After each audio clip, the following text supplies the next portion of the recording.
Tattoo. Tattoo মানে কি? আজকালকাল দেখেছেন মুসলমান মেয়েদের ভিতরে দেখতে পাওয়া যায় না তো আলহামদুলিল্লাহ, কিন্তু অমুসলিম মেয়েদের ভিতরে দেখা যায়। আর বেটা ছেলেদের ভিতরে ভুরি ভুরি দেখতে পাওয়া যাচ্ছে, যেটাকে আমরা আগের ভাষাতে বলতাম গোদানি। খালারা আপনারা বুঝতে পারছেন কথাটা? গোদানি। গোদানি মানে কি? হাঁড়িওয়ালি মেয়েদের কাছে দেখেননি ওদের গায়ে, ওদের কপালে, ওদের হাতে কালো কালো দাগ দিয়ে নকশা বানিয়ে রেখেছে, ফুলের নকশা, গয়নার নকশা, আর কোনো নকশা, বিভিন্ন রকমের নকশা, যেটা মরে গেলেও গা থেকে মিটবে না এই কালো দাগটা। আমরা বলতাম এটাকে গোদানি, এটাকে বলা হয় ট্যাটু। যদি কোনো বেটা ছেলে ট্যাটু করে, আর যদি কোনো মেয়ে ছেলে ট্যাটু করে, গায়ে ট্যাটু লাগিয়ে দেয় কপালে বা থুতনিতে বা হাতে বা কোনো এক জায়গায়, তাহলে ও মেয়ে হলো লানতি। আর যার উপরে আল্লাহর লানত বর্ষিত হবে, একদম পরিষ্কার মাথাতে জেনে নাও, তোমার কপালে জান্নাত আল্লাহ তাআলা লিখেননি। তুমি আল্লাহর লানত প্রাপ্ত মেয়ে ছেলে, তোমাকে লানত নিয়ে আল্লাহর জাহান্নামে যেতে হবে। এই রোগ থেকে আমার মায়েরা এবং আমার বোনেরা যেন মুক্ত থাকে আল্লাহর কাছে, সেটা দোয়া করব। তবে আরেকটা রোগ এসেছে, সেই রোগটাকে আপনারা সবাই চোখে চোখে দেখছেন, কিন্তু কোনোদিন কেউ হক কথা বলেন না। না মা হক কথা বলে, না খালা হক কথা বলে, না কোনো বোন হক কথা বলে, না বাড়ির দাদিও হক কথা বলে, না বাড়ির পতিন কেউ ন্যায্য কথাটা বলে। সবাই চোখে চোখে দেখে, অথচ হক কথাটা কেউ বলে না। আমার দিকে তাকান, আমি সত্য বলছি না মিথ্যা বলছি? আরে মুসলমানদের বেটি, তোমাকে জিনাত করতে আল্লাহ রাব্বুল আলামিনের নবী পাওয়ার দিয়েছেন, জিনাত করো। শ্বশুরের বাড়ি যাওয়ার দিন আজকাল শেরশাবাদের বেটিরা কেমন করে সাজে আপনাদের মনে পড়ছে? ও নারীরা ভাদু এলাকার, মনে পড়ছে আপনার বেটির সাজ? যখন বিদায় যাবে বাড়ি থেকে, কি সাজে আপনি নিজের বেটিকে পাঠাচ্ছেন, মনে নাই? আমি বলে দেব, 5,000 টাকা, 3,000 টাকা, 4,000 টাকা ফিস দিয়ে পার্লার থেকে আপনি বেটি ছেলেকে ভাড়া করে আনছেন।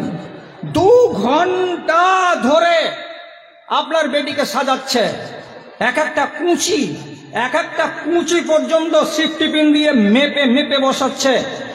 কোনখানে থাকবে মুড়াটা তাও বলছে, নাভির নিচে থাকবে না উপরে থাকবে তাও মেপে দিচ্ছে, ব্লাউজটাতে কোনখানে বুটাম লাগবে কোনখানে লাগবে না তা বলে দিচ্ছে। পুরো কপালে সাদা সাদা ফুটকি ফুটকি ফুটকি ফুটকি দাগ দিয়ে মেয়েটাকে সাজাচ্ছে। এই জায়গায় লাল, আর এখানে একটু আবছা, এইখানে আবার রঙিন, এইরকম করে সাজ গোজ করে সুন্দর করে তাকে 2.5 ঘন্টা ধরে সাজিয়ে 5,000 টাকা ফি নিয়ে এবার বাইরে আনা হচ্ছে। যাও শ্বশুর বাড়ি যাও, মাথাতে কি দিয়েছ? তো যেটাকে আমাদের দেশের লোক চিনলো, এটার নাম হলো চুনরি। চুনরি মানে কি? 2 হাতের এদিকে চওড়া আর 2 হাতের এদিকে চওড়া একটা লাল রঙের প্যান্ট পেনে জেল জেলা কাপড় মাথাতে এমনি করে চাপিয়ে দিয়েছে। ওড়নার নাম ওর 14 গোষ্ঠীতেও জানে না। সব কিছু জল জল জল জল করে দেখা যাচ্ছে, ঠোঁটের আর মুখের আর কপালের সব ডিজাইন সারা জগৎবাসী দেখছে, যত বরযাত্রী দেখছে, যত মেহমান সবাই দেখছে। আপনিও মনে মনে খুশি, আমার বেটিকে দেখে কত সুন্দর লাগছে। আপনার বেটিকে সুন্দর লাগছে, আপনার বেটি জাহান্নামের কয়লা চললো, শুধু খালে পড়তে যা দেরি আছে। এটা জাহান্নামের কয়লা, কয়লা জাহান্নামের আগুনে একে পুড়ানো হবে। কেন পুড়ানো হবে আমি এর আগে যদি বলে থাকি তো হয়তো ভুলে গেছেন, আজকে আবার আপনাকে স্মরণ করিয়ে দিচ্ছি।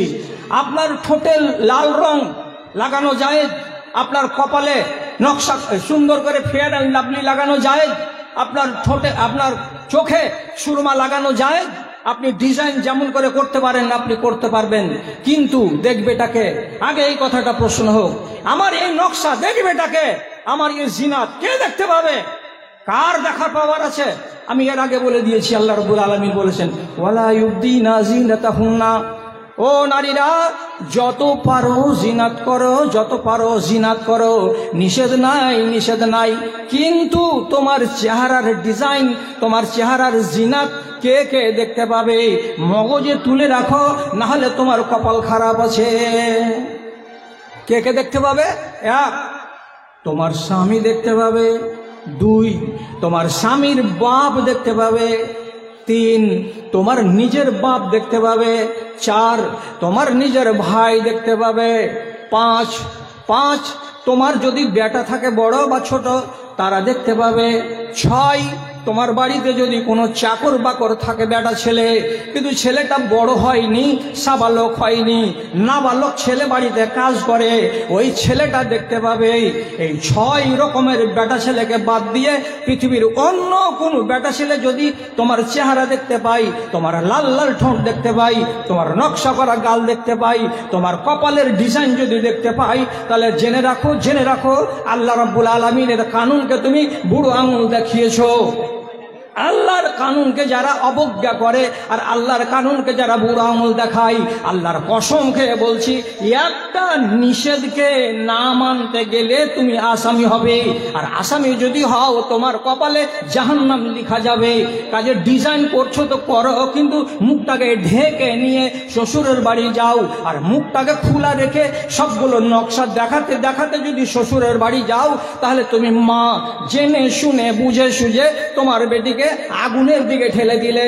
তোমার বেটি মরা পর্যন্তই যা দেখো, মরার পরে তোমার বেটি কয়লা হয়ে জ্বলবে। মানতে পারো? 90% মা এই দেশের মানবে না। এত কড়া কথা কি আর মানা যায়? ভালো করে মনে রাখবেন, হযরতে মুআবিয়া মদিনা এলেন একদিন বেড়াতে। তো বেড়াতে এসেছেন, তো ওর হাতে কি একটা লোক চুলের এত ওটা ঝুঁটি এনে দিল, চুল নকল চুল, পরচুলা। আর এই পরচুলাটাকে উনি হাতে করে এইরকম করে ঝুলিয়ে ধরে তখন বলছে, আইনা উলামাউকুম, ওরে মদিনার লোক, তোমাদের দেশের আলেমগুলো কোথায়? তোমাদের দেশের মাওলানাগুলো কোথায়? এরা কি নিষেধ করে না নাকি এ দেশের মেয়ে ছেলেকে? জেনে রাখো এই পরচুলা ব্যবহার করার কারণে বানি ইসরাইলদের নারীদেরকে আল্লাহ রাব্বুল আলামিন হাজার হাজার লক্ষ লক্ষকে জাহান্নামের লোকরি বানিয়ে দিয়েছেন। তোমরা নবীজির উম্মত হয়ে কেমন করে বাজারে এই পরচুলাগুলো বেচো, আর কেমন করে তোমাদের বেটিরা এই পরচুলাগুলো কিনে নেয়? ওরা যেমন জাহান্নামে গেছে, তোমরাও কি জাহান্নামে যাবে নাকি? বেশি কথা বলছি না, বসে যাও। খালা বস। যারা ভলেন্টিয়ার তারা দাঁড়িয়ে থাকবে, বাকিটি দাঁড়িয়ে থাকিও না, খবরদার দাঁড়াবে না। আমার বয়স বেশি হয়ে গেছে, আমাকে বেশি রাগাতে গেলে কিন্তু একদম ছেড়ে ছুড়ে এখান থেকে আমি চলে যাব। বসে যা, যারা ভলেন্টিয়ার তারাই দাঁড়িয়ে থাকবে। কি বলছিলাম কথা? আব্দুল্লাহ বিন উমর ওয়াজ করছেন, মানে আব্দুল্লাহ বিন মাসউদ ওয়াজ করছেন, তোমরা দাঁতকে রেতিয়ে চোখা করিও না, তোমরা তোমাদের ভুরুকে উপড়িয়ে পাতলা করিও না, তোমরা তোমাদের চুলে নকল চুল লাগাতে যেও না। এগুলো কথা উনি ওয়াজ করছেন। একটা বেটি ছেলে মজলিসে ছিল, ওর নাম উম্মে ইয়াকুব। খাড়া হয়ে গেছে, যখন বলছে, ওই মাওলানা, যতগুলো ওয়াজ তুমি করলে, তোমার বাড়িওয়ালি যেগুলো করছে, তো আমরা কেন ওয়াজ শুনেছ? তখন আব্দুল্লাহ বিন মাসউদ বলছেন, ইয়া আল্লাহ, আমার বাড়িওয়ালি এগুলা কাজ করছে, কে তোমাকে বললো? তারপরে বলছে, এগুলা তুমি পাইলা কোনটা? আমি কোরআন পড়া বেটি ছেলে, আলিফ লাম মিম থেকে শুরু করে, আলহামদু থেকে শুরু করে মিনাল জিন্নাতে ওয়ান নাস পর্যন্ত সারা কোরআন মাজিদ আমি পড়ে রেখেছি। কোন জায়গাতে লেখা নেই যে এগুলো করা যাবে না। তুমি কোথায় পেলে এগুলা কথা? কোরআনে নাই তো। তখন আব্দুল্লাহ বিন মাসউদ বলছেন, আরে বাবা, আল্লাহ তাআলা কি এটা কথা বলেননি যে আল্লাহ যা রাসূলুল্লাহ তোমাদেরকে বলেছেন সেগুলোকে আঁকড়ে ধরো, আর যেগুলো রাসূলুল্লাহ নিষেধ করেছেন তোমাদেরকে ওগুলা থেকে দূরে হটো? এ কথাটা আল্লাহ বলেছেন কিনা? বলছে, হ্যাঁ, এটা তো আছে সূরা হাশরের ভিতরে। তো বলছে, রাসূলুল্লাহ বলেছেন এগুলো করিও না, তো তুমি মানবা কি মানবা? তখন বলছে, মানবো, কিন্তু যেটা কথা হলো, তোমার বাড়িওয়ালি কেন করে? তখন আব্দুল্লাহ বিন মাসউদ বলছেন, যদি আমার বাড়িওয়ালির ভেতরে এগুলো একটা দেখতে পাও, এখন বাড়ি যাও আমার, আর যাওয়ার পরে দেখো, আর দেখার পরে আমাকে এসে খবর দাও যে আমার বাড়িওয়ালির এখানকার চুলগুলো কি পাতলা করা আছে, দেখো তো। আমার বাড়িওয়ালির পিছন দিকে চুল কি জোর দেওয়া আছে, দেখো তো। আমার বাড়িওয়ালি কি ট্যাটু করে রেখেছে হাতে পায়ে কোনো জায়গায়, দেখো তো। আমার বাড়িওয়ালি কি র‍্যাপ দিয়ে ঘুষে ঘুষে তার দাঁতগুলোকে চোখা চোখা করে রেখেছে, দেখো তো। ও বাড়ি গেল, মেয়ে ছেলের ব্যাপার তো, বাড়ি গেল। আর বাড়ি যাওয়ার পরে আব্দুল্লাহ বিন মাসউদের স্ত্রীর দিকে দেখে তারপরে আবার ঘুরে এসে বলছে, মা ওয়াজাদনা ফিহা শাইআন, তো আবার বাড়িওয়ালির ভিতরে এগুলো রোগ দেখতে পাওয়া গেল না, দেখতে পেলাম না এগুলো রোগ।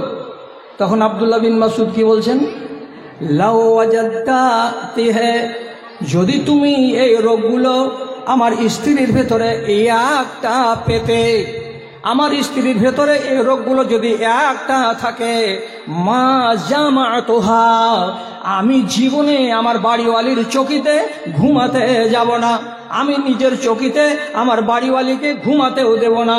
ওকে বলবো তুই আমার কাছ থেকে দূরে থাক, আর আমি নিজেকে বলবো আব্দুল্লাহ বিন মাসউদ ওই রকম বেটি ছেলের কাছে রাতের বেলায় ঘুমাতে যেও না। কেন? এই বেটি ছেলেটা দিনদার নয়, আল্লাহর নবীর আদেশকে মানে না, এমন আমি সিদ্ধান্ত নিয়ে নিতাম। কিন্তু আল্লাহর কসম আমার বিবি এইগুলো একটাও করে না। হলো, তাহলে এগুলো থেকে আপনি সাবধানে থাকবেন। হয়ে গেল এইটি আলোচনা। এবার আপনাকে 4 নম্বর আলোচনার কথা বলছি, ভালো করে শুনেন। যাদের বয়স হয়ে গেছে তাদের কাজ দেবে, আর যাদের এখনো বিয়ে শাদী হয়নি তাদের বেশি করে কাজ দেবে।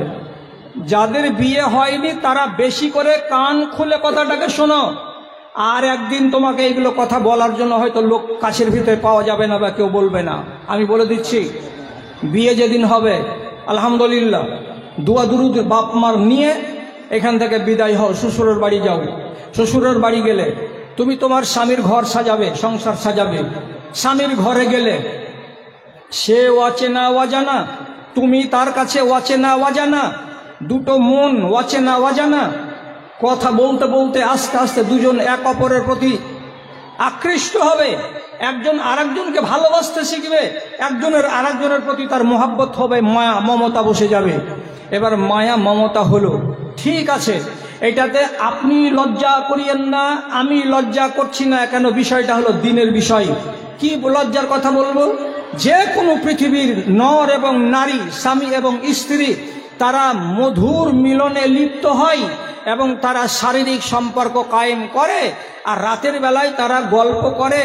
তো কত দুনিয়াতে কত রসের কথা, কত সুখের কথা, মা বাপের কথা, বাড়ির কথা, বন্ধু বান্ধবের কথা, কলেজের কথা, জি ভরে প্রাণ ভরে স্ত্রী বলে স্বামী শুনে, স্বামী বলে স্ত্রী শুনে, রাতটা কেটে যায়। এবার কথা হলো, বিয়ে হয়ে যাওয়ার পর 2-3 দিন স্বামীর বাড়িতে, শ্বশুরের বাড়িতে থেকে এবার নিজের বাপের বাড়ি ফিরে এলো। ফিরে এসে স্কুলে পড়া মেয়ে আবার চলে গেল ব্যাগ পিঠে করে আদর্শ হাই মাদ্রাসা। আদর্শ হাই মাদ্রাসাতে টিফিনের টাইমে ওই মহিলাকে ধরে তার 3-4টা ক্লাসমেট দ্বিতলে নিয়ে গিয়ে বলছে, রোজি তোর বিয়ে হয়ে গেছে? হ্যাঁ রো বিয়ে হয়ে গেছে আমার। এবার গল্প শুরু হলো। কেমন? তোমার স্বামীটা কেমন? 1। তোমার স্বামী তোমাকে ভালোবাসে কেমন? 2। তুমি যখন প্রথমে তোমার স্বামীর ঘরে গেলে তখন কি বলে গেলে? তোমার স্বামী যখন তোমার সাথে দেখা হলো প্রথমে তোমাকে কি বলল, তারপরে কি বলল, তারপরে কি হলো, তারপরে কি হলো। আর এই বোকা বেটি ছেলে একটা একটা একটা একটা করে সারা রাত যত কথা হলো, সারা রাত যত ঘটনা ঘটলো, সব কিছু তন্ন তন্ন তন্ন করে তার বান্ধবীদের সঙ্গে ব্যক্ত করে দিল। ঠিক এইরকমই পুরুষ ছেলেটা, বেটা ছেলেটা বিয়ে করার পর বন্ধুদের সঙ্গে যখন দেখা হলো, চায়ের দোকানে বসে বসে রাতের বেলায় নিজের বিবির সঙ্গে কি করেছে আচরণ, কি করেছে ব্যবহার, কেমন গল্প করেছে, কেমন তার বিবি, কেমন তার রং, কেমন তার সাথে মিলিত হতে গেলে আনন্দ পেল, এ সমস্ত ভিতরের কথাগুলোকে ওই গাধা করলো কি দোকানে সবার সামনে ব্যক্ত করে দিতে লাগলো। নারী ব্যক্ত করছে ওর বান্ধবীদের সামনে, আর ছেলেটা এইগুলো কথা ব্যক্ত করছে তার নিজের বন্ধুদের সামনে। এটা তো ছিল আমানত, এটা হলো আমানত।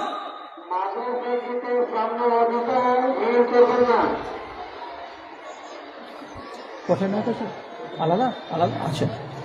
হ্যাঁ, এই 2 বাঁশের 2 শোনেন, এই মাখালাগুলো যারা দেখতে পাচ্ছেন যে রাস্তা করা আছে, রাস্তা দিয়ে এদিকে জায়গা ফাঁকা আছে, চলে আসেন। সামনে কেউ দাঁড়িয়ে থাকিয়েন না, কোনো জায়গাতেই দাঁড়াবেন না, এত জায়গা এদিকে ডানে আর বামে। কি করছেন আপনারা? আরে ওদিকে করছেন নাকি? এখানে ভিড় লাগিয়ে কেন? দেখতে পাচ্ছেন এদিকে কত পোয়াল বিছানো জায়গা আছে, সরাসরি চলে আসেন। এইদিকে সামনে এতগুলো জায়গা রাখা আছে, অযথা ভিড় করছেন কেন? রাস্তাতে ভিড় করবেন না, একদম হাঁটতে হাঁটতে হন হন হন করে চলে আসেন এই বারান্দার কিনারা কিনারা সামনের দিকে, আর এইদিকে চলে আসেন এই আমার ডান দিকে। অযথা ভিড় করবেন না, অযথা ভিড় করবেন না। অনেক মা খালার এখন আসতে বাকি আছে, আপনারা ওই পিছনের দিকগুলোকে ব্লক করিয়েন না আল্লাহর ওয়াস্তে, একটু এগিয়ে চলে আসেন, সামনে জায়গাগুলো ফাঁকাকে পূরণ করেন। হ্যাঁ, তো এইভাবে একটা মেয়ে ছেলে যদি তার স্বামীর আমানতকে গ্রামবাসীর সামনে বিলীন করে দেয়, আর এইভাবে যদি কোনো একটা বেটা ছেলে তার নিজের স্ত্রীর আমানতকে সে তার বন্ধু বান্ধবদের সামনে বিলীন করে দেয়, তাহলে এই মেয়েটা আর এই ছেলেটা এই কাজটা ঠিক করলো না বেঠিক করলো, এটা তো আমাকে জানতে হবে। রাসূলুল্লাহ বলছেন, ইন্না শাররান নাসে ইয়াউমাল কিয়ামাতে মানজিলাতান, কিয়ামতের দিন আল্লাহ রাব্বুল আলামিন নাই বলছেন হাসরের ময়দানে সবথেকে জঘন্যতম জায়গাতে দাঁড়িয়ে থাকবে কে? একটা নারী, আর একটা নর। মানুষের ভিড় থেকে আল্লাহ তাআলা তাকে নির্জনে খাড়ো করে রাখবেন, দূরে খাড়ো করে রাখবেন, কিনারায় খাড়ো করে রাখবেন। রব্বুল আলামিন তাদের দিকে চোখ তুলে তাকাতে চাইবেন না। রব্বুল আলামিন ওই নরের দিকে এবং এই নারীর দিকে রহমতের দৃষ্টি দিয়ে তাকাবেন না। তাই নবীজি বলছেন শাররান নাসে মানজিলাতান ইয়াউমাল কিয়ামাতে, কিয়ামতের দিন সবচাইতে কঠিন অবস্থা হবে কার? এই দুই নর এবং নারীর, যারা কি করেছে লাহু ইমরাতুন ইউফজি ইলাইহা ওয়া তুফজি ইলাইহি সুম্মা ইয়াকশিফু সিররা সাহিবহুমা আলাল আখারে। এই নর এবং নারী তারা কি করেছিল? রাতের বেলায় বাসর ঘরের যেগুলো গোপন কাজ, গোপন কথা দুজনই নিজের বন্ধু বান্ধবের সামনে ব্যক্ত করে দিয়েছিল, মানে আমানতের খিয়ানত করেছিল। এমন যদি কেউ আমানতের খিয়ানত করে থাকে, কিয়ামতের দিন সবচাইতে বদতরিন, সবচাইতে জঘন্য, সবচাইতে ঘৃণিত মানুষ হিসাবে, সবচাইতে ঘৃণিত নারী হিসাবে হাসরের ময়দানে এক প্রান্তে খাড়ো হয়ে থাকবে। চাও তুমি চাও যে হাসরের ময়দানে আমি আমার ডানে আর বামে, আগে আর পিছে আলেম ওলামা নামাজি পরেজগার দিনদার লোকেরা থাকবে, আমিও তার পাশে দাঁড়িয়ে থাকবো, এটা তুমি চাও? যদি বলো না এটা আমি চাই না, তাহলে তোমাকে দাঁড়াতে হবে কোথায়? সেই এক প্রান্তে গিয়ে একেবারে জঙ্গলে নির্জন জায়গাতে যখন একটা স্থান দেওয়া হবে, দাঁড়িয়ে থাক এখানে, মুখ পোড়া আর মুখ পুড়ি, কেন যে তোরা দুর্ব্যবহার করেছিলি আল্লাহর দুনিয়াতে। এই রোগ আমাদের সমাজে আছে, আর এইগুলো রোগ ব্যক্ত করতে গেলে কত যে ক্ষতি আছে সে কথাটা না ছেলেটাই জানছে আর না মেয়েটাই জানছে। আল্লাহরে সাবধান করছি, তার জন্য তোমাদেরকে এতগুলো কথা গোড়াতেই বলেছি, শুধু নিষেধ তোমাদেরকে শোনাবো, আজকে তোমাদেরকে আদেশ শোনাতে যাব না। তারপর বলছি আর একটা কথা, মা খালারা তোমরা তো রোজা খুব করো তাই না? নফল রোজা মায়েরা যত করে ভাইয়েরা অতটা করে না। মেয়ে ছেলে মিলে যত রোজা করে তার সমান রোজা ছেলেরা করে না। কত রকমের রোজা তোমরা করো? এক, নফল রোজার কথা বলছি। সওয়ালের কয়টা রোজা? 6টা হয়ে গেল। তারপরে এদিকে রোজা আছে আরাফার রোজা একটা, তারপরে আর একটা কি আছে আশুরার রোজা, কয়টা? তো 2টা। প্রত্যেক সোমবারে আর বৃহস্পতিবারে, প্রত্যেক সোমবারে আর বৃহস্পতিবারে 2টা করে রোজা রাখা, এটাও নিয়ম আছে। আর একটা রোজা আছে, কি রোজা? প্রত্যেক মাসের 13, 14, 15, 13, 14, 15 এই 3 দিনে রোজা রাখা, এটাকে বলা হয় আইয়ামে বীজ। তো কত মা, কত খালা, কত দাদি, কত নানি দুনিয়াতে তোমরা আসো যারা নফল রোজা বেশি বেশি বেশি বেশি করে পালন করো, খুব ভালো কথা এটা। কিন্তু একটা বারণ করছি। বারণটা কি? যদি রমজান মাসের রোজা তোমার শারীরিক কারণে ছাড়া পড়ে যায়, তুমি সেই সময়ে 4 দিন কিংবা 5 দিন কিংবা 6 দিন ঋতুর অবস্থায় ছিলে, যদি ঋতুর অবস্থায় থাকো তো রমজানের রোজা তোমার 5টা কাজা হয়ে গেছে। অন্য যেদিন তুমি সুযোগ পাবে সেদিন তুমি ওই রোজাগুলোকে কাজা করে নিবে, ঠিক আছে। কিন্তু মায়েরা ভালো করে মাথায় রাখো, যেগুলো নফল রোজা আশুরার রোজা হোক তাও, আরাফার রোজা হোক তাও, আর সওয়ালের রোজা হোক তাও, এবং 13, 14, 15 এই 3 দিন রোজা হোক তাও, আর সোমবার আর বৃহস্পতিবারের রোজা হোক তাও। যেমনই নফল রোজা হবে, যেমনই নফল রোজা হবে। নফল রোজা করতে গেলে আগে তোমার স্বামীকে বলতে হবে, দুলালির বাপ আমি আগামী কালকে রোজাই থাকবো কি থাকবো না আমাকে তুমি জানাও। যদি স্বামী বলে যে ঠিক আছে তুই নফল রোজা করবি আগামীকাল, তো থাক, রোজা কর, তাহলে রোজা করো। আর স্বামী যদি বিদেশি হয়, গুজরাটে কাজ করে, বোম্বাইয়ে কাজ করে, 6 মাস পরে বাড়ি এসেছে, আর তুমি বিদেশি স্বামীকে বাড়িতে রেখে রাতের বেলায় সাহারির খানা খেয়েছো, দিনের বেলায় তুমি রোজার হালাতে আছো, আল্লাহর কসম খেয়ে বলছি দিদি রে, স্বামী বাড়িতে থাকা অবস্থায় বিদেশি স্বামী যদি বাড়িতে আসে, তাকে না বলে তোমার রোজা রাখা চলবে না, রোজা রাখা চলবে না, রোজা রাখা চলবে না। তুমি বলবে নেকির কাজ করবো, তোমার মতটাকে কহবো কেনা জিবুলি সাহেব, তো তোমার কাজা রোজা যদি হয় রমজানের, বলতে হবে না, বলিও না তুমি ওকে, না বলে তুমি কাজাটাকে পূরণ করে নাও। কিন্তু যদি নফল রোজা হয়, তো নফল রোজা স্বামীর অনুমতি ছাড়া কোনো রমণী রাখতে পাবে না, পাবে না, পাবে না। এটা একটা নিষেধ। কটা নিষেধ দিলাম এখন পর্যন্ত? আপনাকে 5টা নিষেধের কথা বললাম, 5খানা নিষেধ আপনি মেনে চলবেন। 6 নম্বর নিষেধ আপনাকে বলছি, আপনার স্বামীর খুব টাকা আছে, প্রচুর টাকা, ব্যাংকে টাকা আছে, আলমারিতে টাকা আছে, ছাপের খাটের সিথানে পৈথানে যেখানে সেখানে টাকা আছে, স্বামী কাঁচা ব্যবসায়ী, হাজার হাজার লাখ লাখ টাকা কারবার ইনকাম করে, ঠিক আছে, আপনি স্বামীর টাকাগুলোকে জগিয়ে জগিয়ে রাখেন, বালিশের তলায় আছে সেটাও জগিয়ে রাখেন, আলমারিতে আছে সেটাকেও জগিয়ে রাখেন, কিন্তু মনে রাখবেন স্বামীর বিনা অর্ডারে ওইখান থেকে টাকা টেনে নিজের মনে মনে 500 টাকা মাদ্রাসাকে দিয়ে দিতে পাবেন না। নিজের মনে মনে স্বামীকে না বলে 1000 টাকা আমার বড় ভাই গরিব, ওকে আমি দিয়ে দিলাম, দিতে পাবেন না। 1000, 500, 700, 1000, 2000, 4000 টাকা আমার স্বামীর অনেক টাকা, আমি অমুককে দিয়ে দিলাম, দিতে পাবেন না। কেন কেন পাবেন না? মালটা কার? স্বামী। আপনি কে? তার স্ত্রী। আপনি ওর সামানকে জোগাবার জন্য এসেছেন না লুটিয়ে দেওয়ার জন্য এসেছেন? জোগাতে এসেছি। তো আপনি আপনার স্বামীর মালকে জোগাতে এসে আপনি তার বিনা অনুমতিতে কাউকে দিতে গেলেন কেন? আপনি মনে করলেন যে আমি বড় নেককার হয়ে গেলাম? এটা করতে যাবেন না। পরের মাল আপনি খরচ করতে পারবেন না। তবে নবীজি কি হাদিসে বলছেন, ইল্লা বিইজনিহি, স্বামীকে বলে দাও, ও স্বামী আমি ভাদু মাদ্রাসাতে আমার গলার চেনটা দিয়ে দিব এবার। স্বামী যদি বলে হ্যাঁ দিয়ে দাও, ভালো কথা, দিয়ে দাও। যদি স্বামীকে বলো যে এবার আমি গত বছর 500 টাকা দিয়েছিলাম, এবার নিয়ত করেছি 1000 টাকা আমি দেবো মাদ্রাসা জালসার দিন। স্বামী যদি বলে 1000 দিস না রে ফতেমা, 500 টাকার জায়গায় তুই 700 টাকা দে, তো স্বামী যেটা বলবে সেটাই দিতে হবে, স্বামী যেটা বলবে না সেটা দিতে হবে না। কেন? যে মাল আপনার নয়, এটা মাল কার? তোমার স্বামীর। আবু সুফিয়ানের মতো লোক, ওর বাড়িওয়ালির নাম হলো হিন্দা। হিন্দা মেয়ে ছেলেটি খুব জবর বেটি ছেলে ছিল।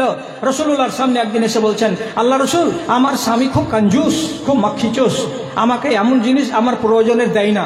একটা মহলম কিনবো, একটা ঠোঁট পালিশ কিনবো, কি একটা সুরমা কিনবো, কি একটা আতর, কি একটা আর কোনো পাউডার গুলো কিনবো, তা আমার স্বামী আমাকে টাকা দেয় না। তো আমি কি ওর টাকা পয়সাগুলো মালগুলোকে আমি নিতে পারি?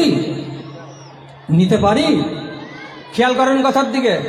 স্বামী যদি একেবারে এমন হয় যে একেবারে উদাসীন, যাকে আমরা বলি গজুয়া, জাড় পড়ে গেছে, অথচ একটা স্ত্রীর নামে যে একটা ফেয়ার অ্যান্ড লাভলি লাগবে, কি একটা মহলম লাগবে, কি একটা পন্ডস লাগবে, ওর কোনো খেয়ালই নাই। একটা যে ব্রাশ লাগবে, কি একটা টুথপেস্ট লাগবে, ও মোটা ভোজন খেয়ালই করে না। একদিন দুদিন বলা গেল, ও পাত্তাই দেয় না। তাহলে এইরকম যদি বেখেয়াল স্বামী হয়, তাহলে আপনি কি করবেন? নবীজি বলছেন খুয মিন মালিহি বিল মারুফে, স্বামীর মাল থেকে তুমি নিতে পারো, কতটা নিতে পারো ওকে না জানিয়ে তুমি যদি নাও, কতটা নিবে যাতে করে তোমার স্বামী জানতে না পারে এবং তোমার স্বামীর ক্ষতি না হয়ে যায়। বুঝা গেল? স্বামীর ক্ষতি যেন না হয়ে যায় আর ও যেন বুঝতে না পারে, এই পরিমাণে মাল যদি টেনে টেনে নাও আর নেওয়ার পরে নিজের কাজে লাগাও তাহলে লাগানো যাবে। এখন ধরো তোমার স্বামীর এদিকে ওখানে 500, 700, 1000, 5000 টাকা রাখা আছে, তুমি ওইখান থেকে 30টা টাকা টেনে নিলে, জানতে পারবে না এত টাকার ভিতরে 30 টাকা গেল, তো কি বুঝবে? হাজার হাজার টাকা। আর যদি একবারই মেরে দাও যে দুখান 500 টাকা মেরেই দিলাম, তো গুমটিতে ধরা পড়বে, আর ধরা পড়তে গেলে তখন মার খেতে হবে। তো বেইজ্জত হওয়ার চাইতে এমনভাবে টাকাটা টানতে হবে যেন স্বামী বুঝতে না পারে যে আমার টাকা 30টা কই। এইরকম লুকিয়ে লুকিয়ে তালে তালে স্বামীর মালকে টেনে জমা করো, আর জমা করে যদি তুমি কি করো সেখান থেকে কিছু টাকা বাইরে দাও দান খায়রাতে, আর কিছু টাকা তোমার সংসারের কাজে লাগাও, তাহলে পরে এটা গুনাহের কাজ হবে না, এটাকে চুরি বলা যাবে না। আর যদি বেশি মাত্রায় তুমি টেনে নাও তাহলে এটা হবে গুনাহের কাজ, কেন যে তুমি তোমার স্বামীর ধনে আমানতে তুমি খেয়ানত করেছো। একটা নিষেধ হলো। তারপরে এইবার যেটা কাজের কথা বলছি, আর আল্লাহর ওয়াস্তে খেয়াল করবেন। কি কথা? কোনো রমণী কোনো আজনবী পুরুষের সঙ্গে নির্জন জায়গাতে একত্রিত হবে না। কি বললাম? চলে এসো, এই বাঁশের মাঝখানে যেটি আছো, এই বহিন বেটি, এই খালাতো বহিন, এদিকে এসো না, বাঁশের মধ্য দিয়ে চলে আসো, হাঁটতে হাঁটতে এদিকে জায়গা আছে যে। আরে খাড়ো হয়েও না গে, খাড়ো হয়েও না, ওগুলাতে জায়গা পাবে না, ফের ওইখানে ঢুকে গেল যে হায় আল্লাহ, আগে চলে এসো, এদিকে জায়গা ফাঁকা আছে। তোমার আদেশে দিন চলে যায়, তোমার আদেশে দিন চলে যায়, আধার নেমে আসে রাতে, কত যে শক্তি লুকায় রেখেছো তোমার নিপুণ দুই হাতে, তোমার নিপুণ দুই হাতে। এ ভলান্টিয়ার, এ কাঠওয়ালি, যাও তুই, যাও ওখানে রাখো, রাখে দিকে একজনকে হাত ধরে দিকে টানো, যাও যাও যাও যাও যাও তাড়াতাড়ি যাও। বলছে খালাই দিকে এসো, টানো ওদিকে টানো। ওইখানেই খালি ভিড় লাগাচ্ছে আল্লাহ রে, ওই বাজা এখানে যে কোন শরবত আছে আল্লাহ, কোন রসগোল্লা যে আছে ওইখানে ভিড়। হ্যাঁ যাও যাও বহিন বেটি, এদিকে যাও, বসো ওখানে, চলে এসো। সোজা রাস্তা ধরে চলে এসে বাম দিকে, এত সুন্দর জায়গা, একদম ফার্স্ট ক্লাস জায়গা, চলে এসো। দাঁড়িয়ে থাকিও না, গেটের কাছে দাঁড়িয়ে থাকিও না, এইদিকে কত জায়গা, ওই দক্ষিণ দিকে ট্যাঙ্কির কাছে মাগালা, এদিকে আসো, আগে চলে আসো, ফাঁকা জায়গা পড়ে আছে। অনেক করে হাঁটিও না, সোনার পা রূপার পা, অনেক কেন করছো, জোরে হাঁটো, এসে বসো এখানে। তোমার আদেশে দিন চলে যায়, তোমার আদেশে দিন চলে যায়, আধার নেমে আসে রাতে, কত যে শক্তি লুকায়ে রেখেছো তোমার নিপুণ দুই হাতে। মহাবিশ্বের তুমি যে চালক, উড়ুক তোমার জয় নিশান, ওগো আল্লাহ মেহেরবান, আমি গাহি তোমার গান, তুমি আমায় রিজিক দিয়ে বাঁচাও আমার প্রাণ, গো আল্লাহ বাঁচাও আমার প্রাণ। হ্যাঁ বলছিলাম, কোন রমণী